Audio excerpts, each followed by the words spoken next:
we start the round, would you mind sharing with us anything you'd like us to do specifically in the round? I know this is your first time, but anything you'd like us to do to help you judge the round, observe the round any easier? I just wanted to let you all know that I am really not experienced at judging, so I thought that would be useful information to you. That's really all I had to share. So I'm excited to learn and become more familiar with this. Cool. Awesome. Yeah. Go ahead and start with learning. All right.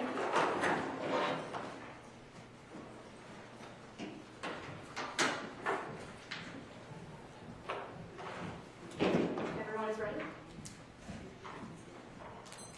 On February 11, 2013, North Korea conducted a third nuclear test to threaten the United States. The test follows threats from the North to build up its nuclear capacity and carry out an all-out action of high intensity. It is the clearest sign that North Korea prefers to confront the United States and its allies rather than make peace with them, end quote. The Washington Post, February 2013.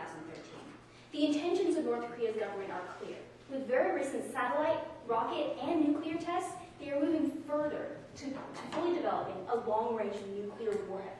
Therefore, my partner and I stand resolved that the United States federal government should substantially reform its foreign military presence and or foreign military commitments. Before moving forward, let's define a couple of terms relating to missile defense. Definition 1, mid-course defense. Mid-course defense. Mid-course defense fires interceptors at a missile while it is flying through space. We currently deploy ground-based mid-course missile defenses, also known as GMD. Definition 2, boost phase defense. Boost phase defense. Boost phase interceptors shoot down a missile while it is still in the launch cycle, before leaving the atmosphere. They travel very fast and knock the missile off course before it can enter fully powered flight. They are carried on a drone, which is an unmanned aerial vehicle, referred to as a UAV. While the needed technologies are developed, we do not deploy boost phase defense. Now let's look at a couple reasons why our current mid-course missile defense is ineffective. Fact, failed system. Failed system. GMD fails to protect us for two reasons. The first is countermeasures. When a country launches a warhead, they equip it with decoys and distractions in order to mislead the interceptor. Once the missile has left the atmosphere and dispersed its payload, the countermeasures are deployed. These countermeasures beat our system. The second reason is that our missile defense tests are rigged. They are not set up in a real-world scenario, and they do not include countermeasures. This is all explained by Yusuf, who's a PhD in nuclear physics, when he said in December 2010 that, quote, countermeasures remain one of the biggest technical challenges for our current missile defense systems. GMD can be defeated with simple decoy warheads and other cheap countermeasures. Additionally, it has never been tested in a realistic setting. GMD has had a particularly bad test record, having regularly failed, even in highly scripted tests, end quote. Let's break down that evidence and examine what it tells us. Firstly, countermeasures beat the system. Secondly, the GMD tests are rigged.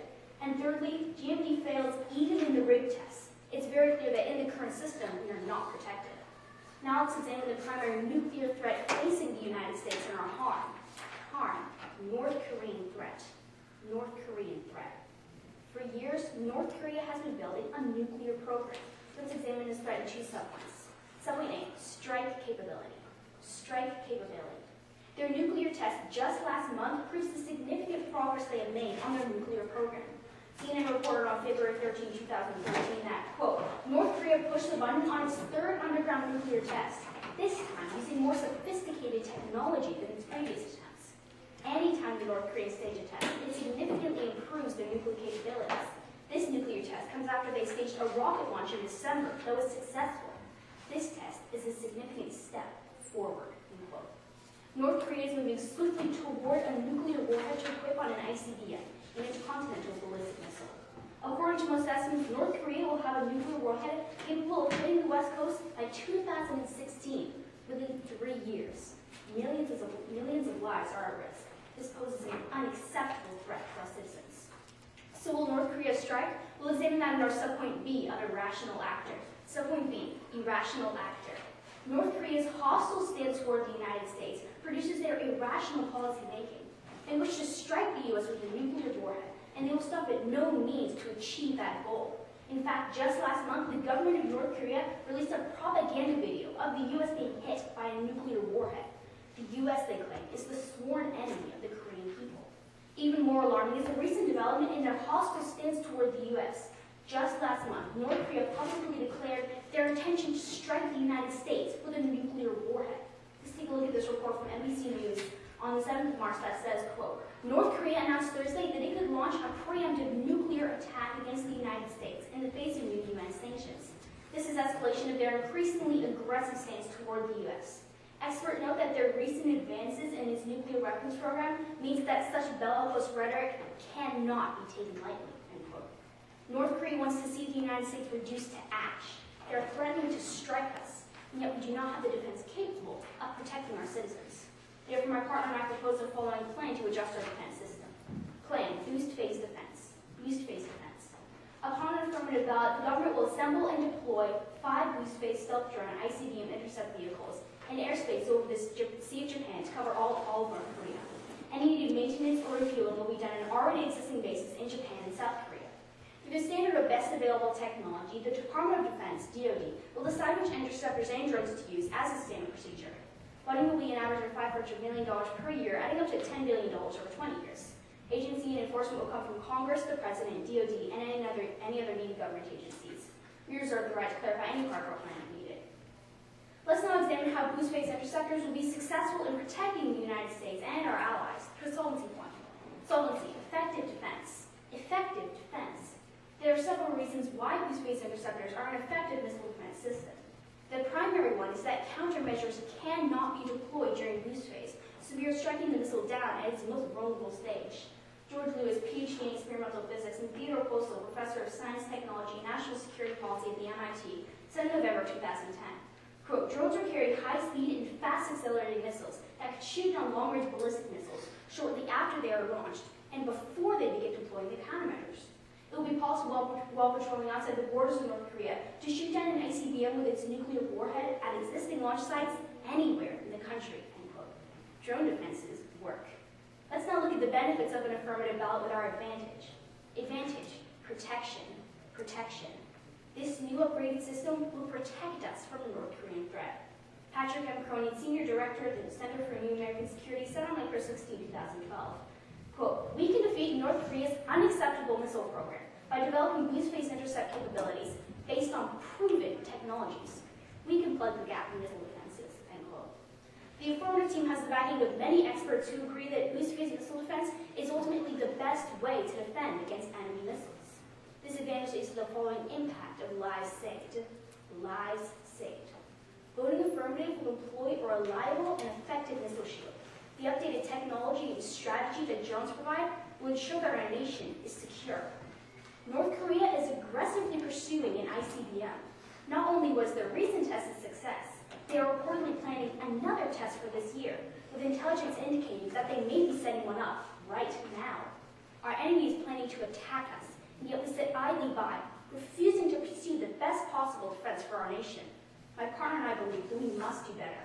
Let's approve this updated system and choose to safeguard our country against this very real threat. Thank you, and I now stand ready for any questions the negative speaker may have. Okay, we're good. Hey, Michaela, how are you doing today? And could I get a copy of your speech? I'm good, and there you are. How are you doing? I'm doing quite well. I'm tired, but you know. Oh well, poor me. Let's start off at the end of your speech. You said that the United States really is sitting idly by while the threat of North Korea grows. Yes. Is the United States currently doing nothing to counteract the North Korean threat that you're talking about? You could say that they're doing nothing since they continue to put in place an ineffective and failing missile defense system. Okay, awesome. Can you just kind of describe for everyone here the process that North Korea is doing in the undergoing pursuit of being able to build a missile? Well, sure. You mean the what do they still need to be able to get nuclear weapon capabilities? Well, what they need specifically is to be able to do more missile and nuclear tests, which they are planning to set up more tests for the future. That's the main thing, and that's how they gain their capabilities and their technology and their knowledge about how to miniaturize the ICBM to put onside the missile to make it travel to the United States. Okay, so they have all the materials they need to build a nuclear bomb. Is that your contention? I'm not sure if they have all the materials specific, but I do know that doing the tests improves their capabilities and that they will have a nuclear warhead by 2016. Absolutely, it improves their capabilities. But if they don't have all the necessary materials right now to build a nuclear weapon, where are they going to get those? They're going to get them by building them, by going through the test to see what specific things they need to do in order to get those materials, in order to put that missile together. Sure. How is North Korea going to know exactly what they have to build to make a nuclear weapon? Given going through the process, as I said, enhances their knowledge about it. They can see the holes in their missiles and where they the can see faults the are. flaws, but do they know how to actually make fixes? Yes, they do. Given they can see the flaws and given they do more tests to fix those flaws, they can figure out how to do those through the test, and they can figure out how to fix those problems. Okay, let's talk about the United States system. You said the United States system fails. Yes. Where do we have these ground-based missile defense interceptors located? We have them over several places in the world. We have them in the United States. We have a Aegis system in Japan and many other places also. Okay, so we do have a missile defense system in Asia as well as on the west coast of the United States, correct? Yes, but it is very faulty and it does not work. Okay, sure, it's ineffective. Awesome. Let's move down to your harm. You talked about how North Korea basically has had a lot of successes. Why would North Korea actually attack the United States? We know they don't like them, but why would they enact a nuclear strike against the United States? Sure, so there are a few reasons. The first reason is that the United States is clearly against North Korea, and they've been aiding South Korea, such as in the Korean War, but also just over the years. Also that the United States is the world superpower, and since North Korea is a petty nation, they become jealous, you could say, of the United States. What's the end goal for North Korea? Because obviously launching a nuclear weapon at the United States isn't going to do a whole lot for North Korea in the long term. What's their long-term end goal? Their long-term end goal is to be able to effectively strike the United States. That is their goal. So the goal of North Korea is to strike the United States once, and then they don't care what happens. Well, if they strike the United States once, they're going to effectively destroy our country, so yes. Okay, looks like we're out of time. Thank you very much. Okay, thank you.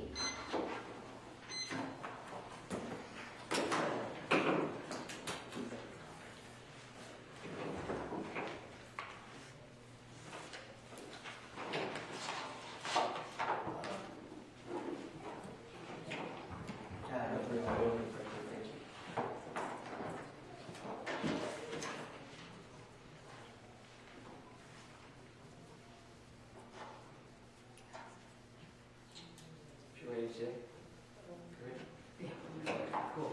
You guys ready as well? Yeah. Great. Dave. Awesome. In the last speech, the affirmative team presented you a plan that seems like it will present a credible defense. It will enable the United States to defend against this North Korean threat. In this speech, we'll be looking at two things. We'll be looking at first why it would cause a huge disadvantage. It would actually cause a declaration of war. And next up, we're going to be looking at how lives will be lost by enacting the affirmative team's plan. We'll be looking at different scenarios that happen under the ballot here. Now, the first disadvantage, or point we'd like to look at today, is that a declaration of war. A declaration of war. Now, essentially, the affirmative team's plan is enacting these drones. It's putting these drones over the country of North Korea. We're going to be looking this at internal link 1, that drones have to be constantly airborne over the hostile country to be effective. Now, this is from the Daily Tech, which is a technology newspaper, December of 2010. Quote, George Lewis, a physicist, and Theodore Postal are proposing that funding be put into developing a constantly airborne fleet of stealth drones over the airspace of hostile nations, end quote. So what we see from this information is that the quote-unquote credible defense that the affirmative team is putting in place, the drones are required to be over the airspace of a hostile nation, in this case North Korea. And as they talked about in their last speech, North Korea isn't very rational.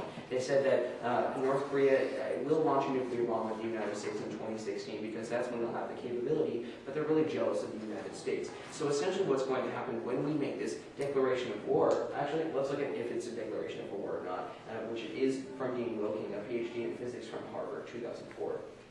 Quote, stationing these airborne boost-based interceptor launch platforms over an opponent's territory violates its sovereignty and constitutes an act of war because these platforms are armed aircraft, end quote. So what we see from this piece of evidence is that we see that it's an act of war when we put these boost-based drones, what the affirmative team's plan is doing, enacting this credible defense over the North Korean shores, we see that it is an act of war against North Korea. Now, essentially, let's look at what North Korea will do when this act of war happens. As the affirmative team presented in their last speech, they're not a rational actor.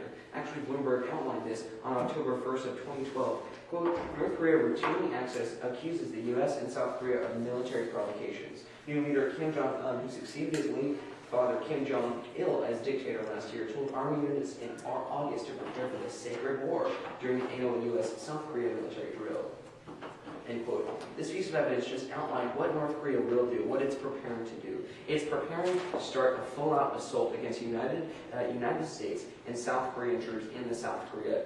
North and South Korea are directly connected, and what's happening is that the North Korean troops are preparing to invade South Korea and attack South Korean and United States troops that are based in South Korea as well. The one large impact that we're going to be looking at here is that of regional war. Now, to look at a piece of evidence that outlines this, we need to look to Peter Pusey, who's a Juris Doctorate with a degree in Anthropology, International Relations, and National Security Policy in August 2003.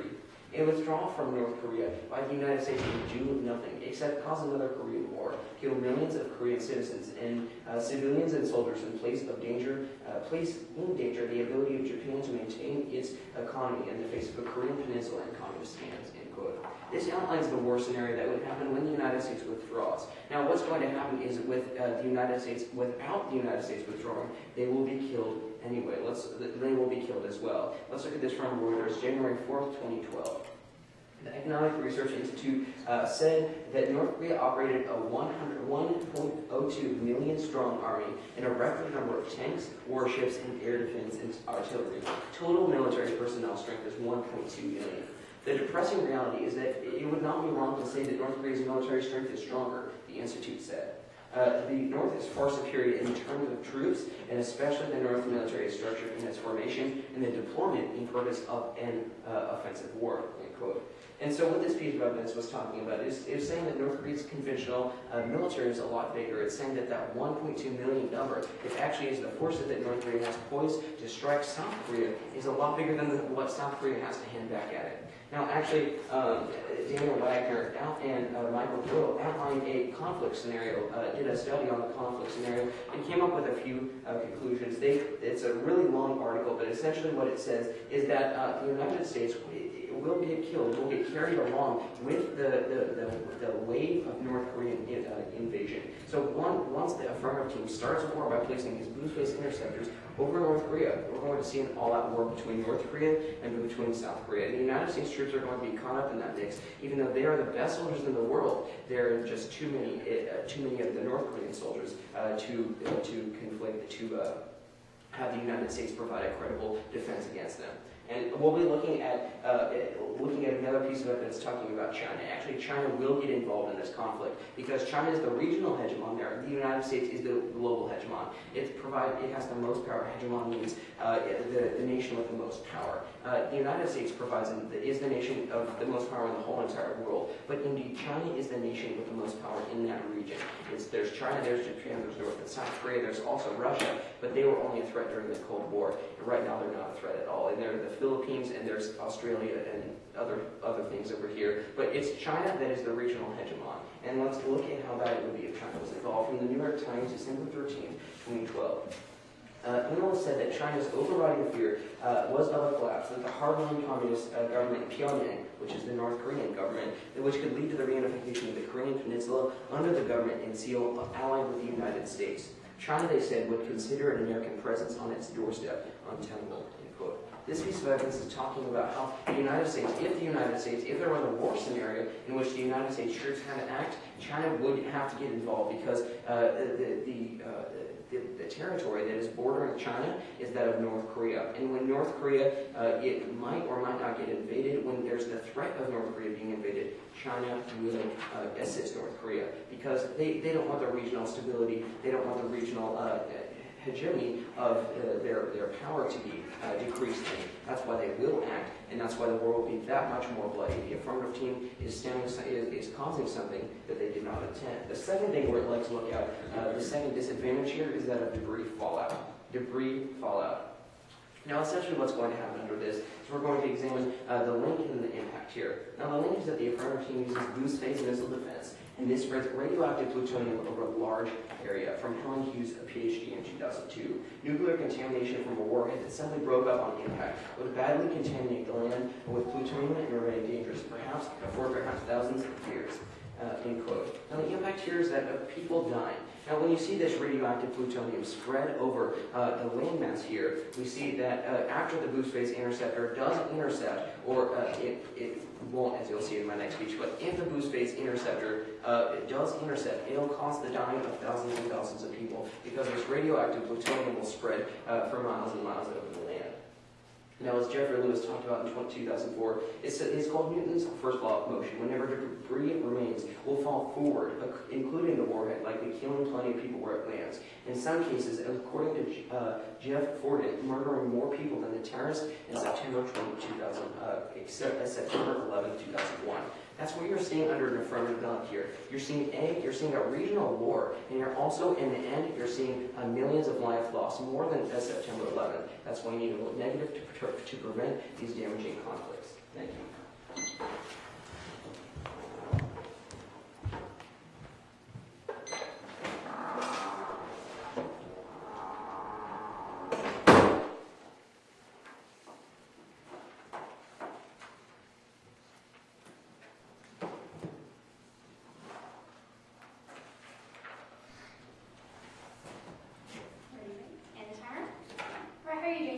I'm doing actually really good, Michaela.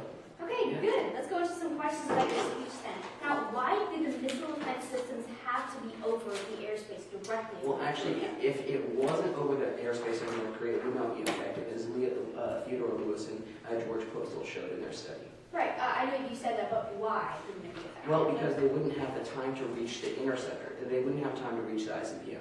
So essentially what's happening is it's a geography calculus here. It's where the United States has the boost phase interceptors. It cannot intercept them when it's outside of the North Korean airspace. The only way that they can intercept is when it's in the airspace. Okay, now how long is the boost phase of a missile? How long? I don't have the exact numbers up here, but I'm most likely sure that can come up in this debate round. Okay, now roughly how long would it take an interceptor to get from the Sea of Japan over to North Korea? I don't have those numbers right now, but the ICBM would be launched from North Korean missiles. All right, thank you. Moving on, it's your claim that North Korea is planning to attack the United States and South Korea in the status quo, correct? It's my plan. It is my contention that if the North Korea does attack the United States, the fallout would be enormous. Even if you intercepted the missile. And my contention is, as well, you're declaring war against North Korea, you're going to cause a huge regional conflict on the Korean Peninsula. Right, but you said in your disadvantage that North Korea is planning or wants to attack the United States and South Korea. I said that they are preparing to have land attacks. That's what the evidence said from Bloomberg, October 2012. It wasn't talking about a nuclear strike.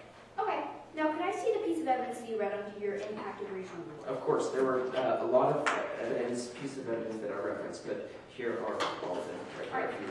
Thank you. Yeah. Now, moving on, if a war were to happen under the Affirmative Peace Plan as a result of the declaration of war, would this be a conventional war?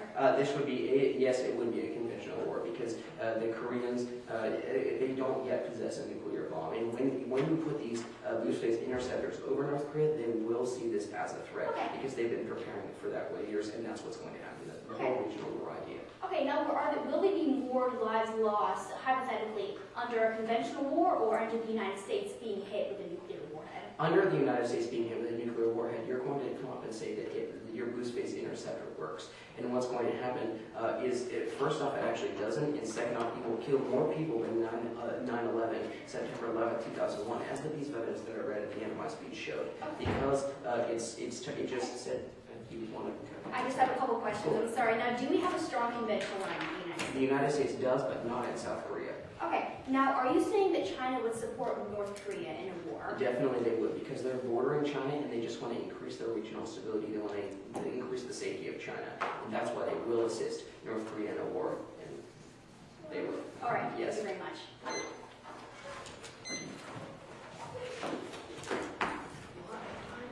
No, thanks. And I'm in time as well, just to keep precise track, but I'm happy to use the time as well.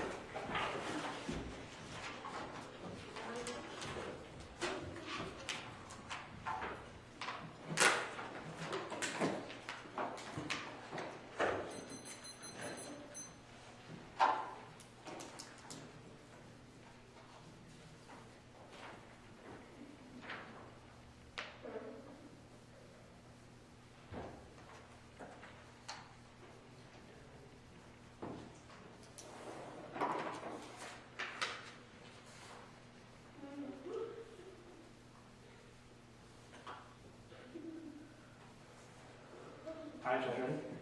Okay, and then you Yeah, of course. Miguel, your time. Now that the U.S. is set to light a fuse for nuclear war, North Korea will exercise the right to a preemptive nuclear strike to destroy the strongholds of the aggressors and to defend the supreme interests of a country. That is a press release by the North Korean foreign government in March of 2013. This is a situation we cannot take lightly. If these words weren't enough, North Korea has actually been acting aggressively to back up these statements. A couple of examples: they canceled hotlines with the U.S. and South Korea. They ended the non-aggression pact with South Korea. They announced that they're restarting nuclear facilities. And fifthly, they recently authorized military plans for a nuclear strike on the United States. The harm of the current system of the North Korean threat cannot be taken lightly. We must have the best defense possible so that U.S. citizens are secure for years to come. Let's address the concerns the negative team brought up and their disadvantages, but keeping in mind that under the affirmative plan, we saved millions of American citizens by preventing a nuclear strike on the U.S. Let's go to their disadvantage one of a declaration of war. Now, they really had a couple of main arguments under here as to why this disadvantage applies. They firstly said that our plan will be over North Korea. I have three responses. My first response is just one proposal. Just one proposal. The only piece of evidence the negative team read saying that our plan will be over North Korea is one proposal by two men. But if you look back at our plan text, it specifically said to put the drones over the Sea of Japan. This disadvantage does not apply to our case because we do not put the drones over North Korea. In our plan text, we specifically said that it's over the Sea of Japan. So just because these people that the negative team quoted proposed putting them over North Korea, that's irrelevant because we are proposing to put them over the Sea of Japan. So the disadvantage really doesn't apply. My second response is that the Sea of Japan works. The Sea of Japan works. Having the drones over the Sea of Japan actually does allow us enough time to do the interception. This is from Global Security Newswire, quoting a Missile Defense Agency report in 2007. Quote, for boost-based intercept systems, airbasing over the Sea of Japan is possible, unquote. Dean Wilkening, a PhD in physics, said, quote, airborne boost-based intercept systems could defend against North Korea from international airspace over the Sea of Japan, unquote. So two pieces of evidence that's saying that having the drones over the Sea of Japan is effective enough to strike down North Korean missiles. So that's two arguments already. One, we don't do it over North Korea, we do it over the Sea of Japan, so the disadvantage doesn't apply to our case at all. But secondly, the Sea of Japan actually works. In fact, the Missile Defense Agency, the concern by the negative team here is that we're not close enough to the launch site and we don't have enough time. But the Missile Defense Agency actually says that the boost phase is the ideal time to strike down an enemy missile. Lauren Thompson, a PhD in government, said in 2009, quote, the Missile Defense Agency describes boost phase as the ideal time to intercept ballistic missiles, unquote. So even the Missile Defense Agency says that there is enough time to do boost phase intercept. The Missile Defense Agency agrees with the affirmative team here, the disadvantage doesn't apply. We're going to talk some point B of the act of war. They said that if we did put the drones over North Korea, but we don't. But they said if we did, it would declare war on North Korea. Two responses. First of all, technically at war now. Technically at war now. Now, technically, the United States is currently at war with North Korea. Why is this? Well, because technically North Korea and South Korea are still in a state of war. And given the United States has a treaty with South Korea that pledges us to defend them in case of war, the U.S. and North Korea are technically at war now because of the link to South Korea that we share. But my second response is that history denies. History denies. When we have weaponized drones over other countries in the past, it hasn't been a declaration of war. For example, the drone strikes that we had in Pakistan, Yemen, Afghanistan, Libya, all those countries we have weaponized drones over their airspace, and yet it hasn't resulted in a declaration of war. History denies the negative disadvantage, but it doesn't apply to our case anyways, given we simply don't put the drones where the negative team is assuming. Those turned out to their impact. Their impact was that of a regional war, that North Korea would invade South Korea. I have three responses. First of all, happens in the current system. Happens in the current system. None of the negative evidence actually said that our plan would cause the war. In fact, all their evidence was just saying that a war is going to happen. So even if you agree with this disadvantage, the impact, the negative effect, happens on both the affirmative and the negative ballot, given the evidence was about North Korea entering into war with South Korea right now. So even if you agree with this disadvantage, you get it either way, but you only get the benefits of the plan under the affirmative ballot. My second response is that of U.S. conventional force. U.S. conventional force. We have the strongest military in the world. In a war with North Korea and the United States and South Korea on the other side, the United States would definitely win the war.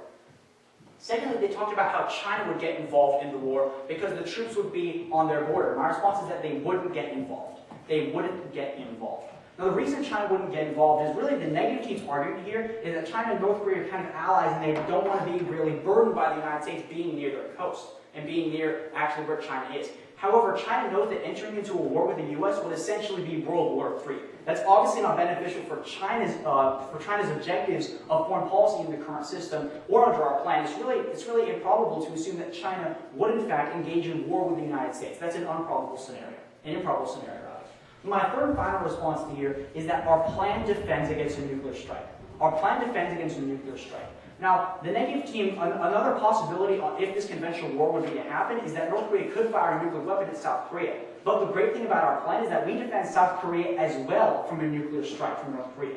Our missile defense defends not only the U.S., but our allies as well. According to Colonel Mike Corbett in 2011, quote, the U.S. Air Force and the Missile Defense Agency completed a joint study on the viability of boost-based defense against regional ballistic missile threats, declaring the concept technically feasible and operationally viable, unquote. So in a regional situation, boost-based defense is technically feasible and operationally viable. So even if the disadvantage applies, we defend.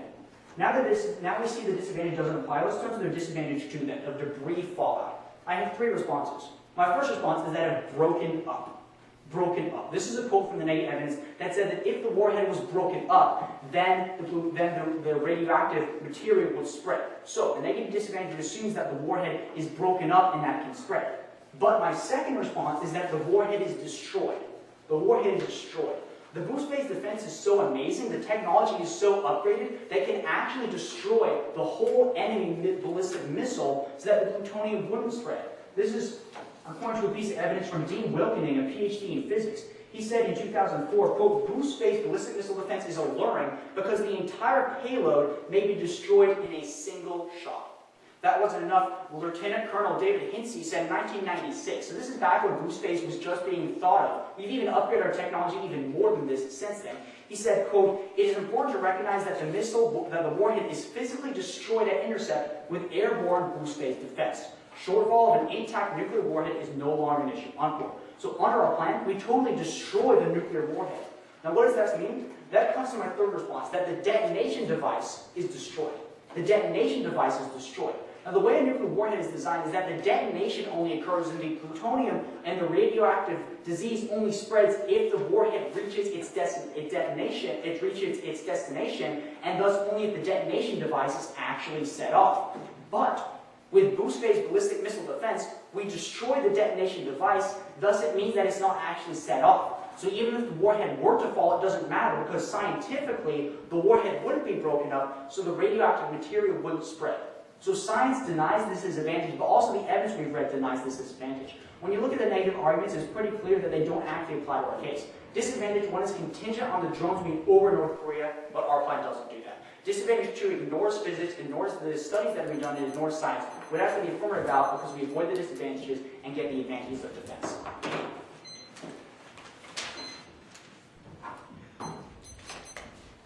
Okay, cool.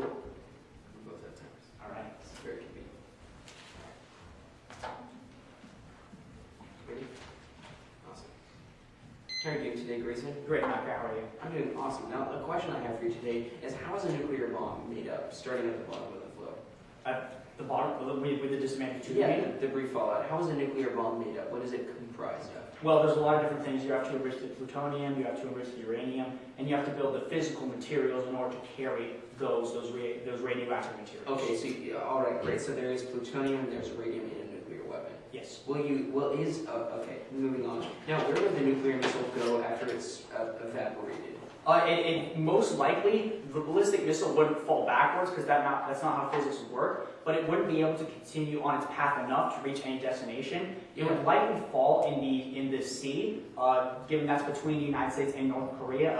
It would be close enough to North Korea that it would probably fall in the sea, and given we explode the warhead, really there's not going to be any debris anyway, but if there were some debris, it would fall in the sea, and it wouldn't spread any radioactive Did you provide any evidence for this in your last speech? I did provide evidence that the payload was destroyed. So that you provided evidence that the payload would go into the sea? That it's destroyed. But if there was debris, according to your argument, according to the law of physics, it doesn't fall back, it falls forward. Exactly. So it would continue a little bit on a trajectory if there were debris. There's not going to be, but if there was, it would continue a little bit for it to fall into the sea. There's the evidence I read Sure, awesome. about Caleb But being did you provide any evidence saying that it would fall into the sea, or is this just affirmative? No, I didn't read any evidence specifically saying that. I was just referring to the laws of physics. Okay, all right, moving on. We'll look at that later. Now, is looking at the non-aggression pact, you said that North Korea violated this non-aggression pact. They ended. They ended it. Yeah, they just ended a couple weeks ago. Okay, so have they violated yet, or is... Have they invaded South Korea? No. Yeah, oh, okay. Now, is the United States at war with Korea? Like, is the United States... Well, we're not currently in an armed conflict, but technically we're in a state of war. What defines war? What is the affirmative team's definition of There's a couple of different ways to define war. Technically, we're in a state of war with North Korea. Effectively, we're not engaged in a war, obviously, given there's not an armed conflict going on between the U.S. and North Korea. My argument was just technically, we are currently in a state of war against North Korea. Okay, sounds good. Now, is North Korea a rational actor? No. North Korea is not a rational actor. They are an whatsoever. irrational actor. They're a very irrational actor? That's why they were just trying I just want to make that clear. Irrational. Okay. As opposed to Very, irrational. okay, great. Now, looking at the China point, just talking about that. Now, if China invaded Mexico, would the United States certainly like that at all? If China invaded Mexico, we probably... Well, the United States likes to get involved in other wars, so we would probably get involved in that conflict. But it's a very different situation because Mexico currently doesn't pose a national security threat to China or the United States. Oh, okay, great. Now, looking at that, now, just one final question for you today. Is war a good thing? Unfortunately, war can be beneficial for defending the interests of the country. All right, great, thank you.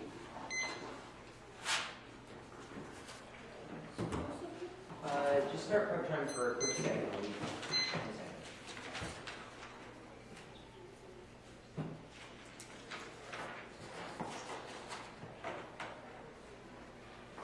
Yes.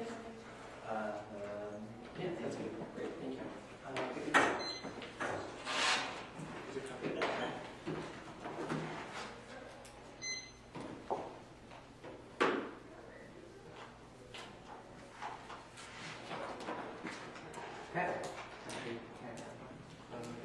Sure, of course. Awesome, thanks. Okay, everyone's ready to go? Okay, let's begin. Don't tear down a fence unless you know the reason why it was built. G.K. Chesterton. And in this speech, we're going to be analyzing why the United States hasn't implemented this boost-phase drones missile defense with the country of North Korea. How we've taken other options to defend against this threat because of the disadvantages my partner outlaid. How we already have a fence built up against North Korea, that the affirmative team tears that down and allows disastrous consequences to occur for the United States. Let's move into addressing the actual case that the affirmative team presented. Their fact dealt with how our current missile defense system basically fails. And let's look at a couple of main reasons why it doesn't. We're going to be looking at two main reasons why it doesn't. They read one study that said the United States missile defense tests have basically been rigged by the United States federal government. The main reason for why this test claimed that the tests had been rigged is because the people operating our missile defense systems were told when and where the missile would be landing. However, when we looked at the actual facts of what was done in these missile defense tests, the people who were operating the missile defense system weren't actually told when the missile was going to be launched, and they weren't told precisely where it was going to be launched. They actually were caught off unawares on this when the tests were being done, and it wasn't perfectly scripted out. Everything they had to do was just press a button to intercept the missile. There was actually some effort put into being done. Actually, we've done 12, our last 12 tests that have been done independently by the United States government. 11 of those 12 tests have been successful. Our current system is successful, and we'll look at a couple more pieces of evidence for this later. However, let's move down to their harm about the North Korean threat. Now, they said that North Korea has done a lot of threatening against the United States. However, we need to go back and look at history. Back in 2001, before North Korea even had gained any sort of headway developing nuclear weapons, North Korea said that they were going to launch a nuclear attack on the United States.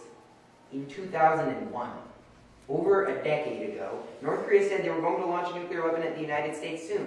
12 years later, and there hasn't been a nuclear weapon launched against the United States. That was before North Korea even developed a nuclear program, but they said they could. So really, North Korea makes a lot of empty threats. Let's look at a piece of evidence supporting this from Andrei Linkov. He's a Russian scholar and a professor of North Korean studies at universities in Australia and South Korea. He said on April 5th of 2013, he said 6 days ago, quote, "North Korean threats should not be taken too seriously. I would say it's probably better if the world paid no attention whatsoever to these threats. North Koreans are not going to attack. They have made very similar, not exactly the same, but very similar developments many, many times before," end quote. This piece of evidence just further backs up the point that North Korea's already made threats like this in the past. They haven't acted upon them. North Korea has said they will do this before, and they haven't. North Korea won't do that, and we'll look a little bit later on why that actually is. Second reason North Korea is not a threat is because of their satellites. Basically, to be able to launch an intercontinental ballistic missile, to be able to launch a missile from North Korea to the United States, you need to have a functioning satellite in the atmosphere. North Korea recently, back in December, tried to launch a satellite to be able to give them missile capabilities. However, the United States Defense Department described their satellite as a, quote, "dishwasher wrapped in tinfoil that was, quote, tumbling out of control in the orbit," end quote. North Korea has no control over their satellite, no control over basically their entire aiming mechanism for nuclear missiles. The article in evidence goes on to say North Korea isn't going to have those capabilities anytime soon. North Korea is still ways away from developing nuclear capability. Third reason is that North Korea's accuracy is bad. The former Japanese foreign minister said, quote, "The safest place on earth is the targeted spot of the North Korean missile." Ralph Casa, president of a think tank in Hawaii, said, "North Korea's missiles pose a greater threat to endangered whales in the ocean than they do to people in Hawaii. North Korea doesn't have accuracy capabilities of being able to hit anyone in the United States." Let's look to what our current missile defense and how our current missile defense that we have in Asia can actually intercept current missiles effectively. CNN News reported in December of 2012 that, quote, "To prepare for a nuclear launch, the United States has satellites monitoring North Korea. The military also has Aegis radar ships and reliable radar systems and sensors that can detect a launch, track the trajectory of the missile, and also shoot down the missile while it's in flight. We have these off the coast of Japan and also off the coast of Hawaii."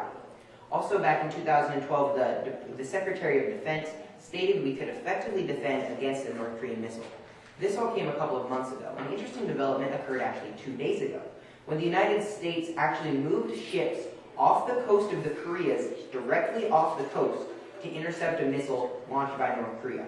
2 days ago, we moved our boats right next to North and South Korea to be able to defend against the North Korean threat. The Associated Press said on April 9th of 2013 that the United States Admiral Samuel Locklear has said, "We have the capability to intercept a missile if the North Koreans launch within the next couple days."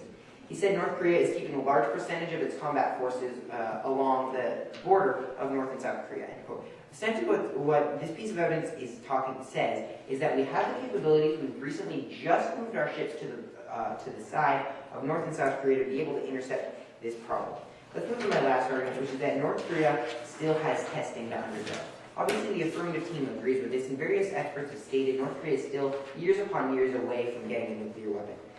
When I asked Michaela in her speech how North Korea is going to be able to develop this technology, she said, well, they'll learn the flaws in their missile program and eventually stumble upon the correct answer. However, just knowing the flaws in their missile isn't going to help them find the solutions. The international community has basically shut off all kind of trading and intelligence sharing with North Korea. No one's giving North Korea plans on how to build a missile. So North Korea is entirely on their own in trying to develop one. North Korea knows the flaws with their missile, maybe, that's granted, but they don't know how to fix it, or else they already would have this missile. North Korea won't be able to get a nuclear weapon because they just frankly don't know how. They don't have the accuracy system to be able to launch and hit the United States. And for these reasons, we'd ask you to reject their plan. Let's move on to their solvency point real quick. Their solvency argument was that it's an effective defense. This isn't true, and let's look at a reason for this. George Lewis is a PhD in experimental physics. The affirmative team has cited him. In 2008, he said, gave us this quote: "Jammers produce an interfering noise signal roughly equal to the reflected signals from a warhead, making it impossible for radar to determine whether or not the warhead is present. The jammer can easily generate tens of thousands of false targets to mask the presence or the location of the warhead," end quote. Now, the affirmative team is going to come up with a piece of evidence stating, well, countermeasures, or basically jammers don't work against cruise-based missile defense drones. However, if we look to this specific kind of jammer that's extremely easy to produce, all that needs to be done is it needs to be attached to a missile, and the radar is basically set off right away, or the infrared sensor is set off right away. The missile doesn't need to be past its boost phase for it to be able to have this interfering signal. It can help distract an interceptor, it can help distract a drone as soon as the ballistic missile is started to be launched. So, for these reasons, we really believe that North Korea, while they may say they don't like the United States, and we'll agree that North Korea hates the United States and doesn't like us, however, they have empty threats. They don't actually have the capabilities to be attacking the United States, and my partner will be developing this a little bit further in this week. But we believe there isn't actually a large problem the United States needs to spend millions and millions of dollars upon every year to keep to place these missiles, to place these drones over North Korea. For that reason, we ask you to reject the plan presented by the information team.